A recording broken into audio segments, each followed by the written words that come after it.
Garlic bread കുറച്ച് സോഫ്റ്റായിട്ട് ചീസും കൂടെ ചേർത്ത് വേർഷനും അല്ലാതെ ചീസില്ലാതെ നല്ല ക്രിസ്പി ആയിട്ട് എടുക്കുന്ന ഗാർലിക് ബ്രെഡും എങ്ങനെ തയ്യാറാക്കുന്നത് നോക്കാം. എയർ ഫ്രയറിലാണ് തയ്യാറാക്കുന്നത്.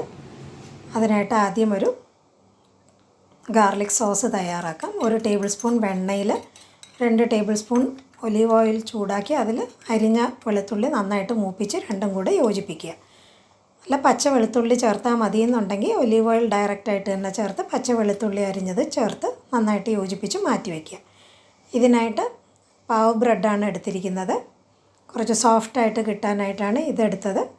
അല്ലാതെ ലോഫാണ് കിട്ടുന്നതെന്നുണ്ടെങ്കിൽ നല്ല ക്രിസ്പി ആയിട്ടുള്ള ഗാർലിക് ബ്രെഡായിരിക്കും.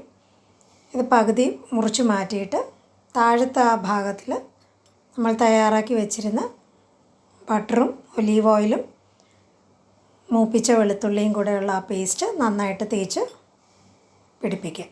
ഇതിലേക്ക് അവരവർക്ക് എത്രയാണോ ചീസ് വേണ്ടത് അതനുസരിച്ച് മോസറല്ല ചീസാണ് എടുത്തിരിക്കുന്നത്. നന്നായിട്ടൊന്ന് നിരത്തിയിട്ട് അതിൻ്റെ മുകളിൽ ശകലം ഒറിഗാനോവും കൂടെ ചില്ലി ഫ്ലേക്സും കൂടെ ചേർത്ത് എരിവിനാവശ്യമുള്ള ചില്ലി ഫ്ലേക്സ് ചേർക്കുക. Air fryer 2 minute pre heat ചെയ്തിട്ട് ചീസ് ചേർത്ത് വെച്ചിരിക്കുന്ന തയ്യാറാക്കി വെച്ചിരിക്കുന്ന ബ്രെഡിൻ്റെ പീസ് അതിൻ്റെ അകത്തേക്ക് ഡയറക്റ്റായിട്ട് തന്നെയാണ് വെക്കുന്നത്. അതുപോലെ ഡയറക്റ്റായിട്ട് വെച്ച് എയർ ഫ്രൈ ചെയ്ത് എടുക്കുക. ഇതിപ്പം 4 മിനിറ്റേ ആയിട്ടുള്ളൂ. 4 മിനിറ്റ് ആയപ്പം കറക്റ്റായിട്ട് ചീസൊക്കെ നല്ലോണം മെൽറ്റ് ചെയ്ത് കിട്ടിയിട്ടുണ്ട്. ഈ രീതിയിൽ മതിയെന്നുള്ളവർക്ക് ഇങ്ങനെ എടുക്കുക.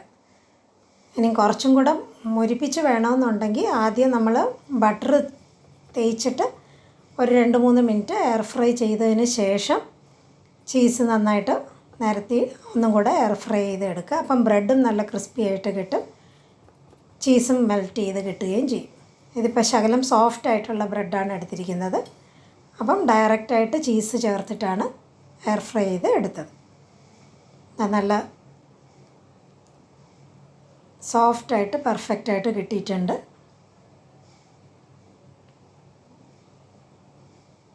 ഇനി ബാക്കി പകുതി മുറിച്ച് വെച്ചിരിക്കുന്ന ബാക്കി 4 പീസിൽ ഡയറക്റ്റായിട്ട് തന്നെ ഗാർലിക് പേസ്റ്റ് തേച്ചിട്ട് ബാക്കിയുള്ള 8 മിനിറ്റാണ് എയർ ഫ്രൈ ചെയ്തെടുത്തിരിക്കുന്നത്. അപ്പോൾ നല്ല ക്രിസ്പി ആയിട്ട് നല്ല റസ്ക് പോലെ നമുക്ക് ഗാർലിക് ബ്രെഡ് കിട്ടും.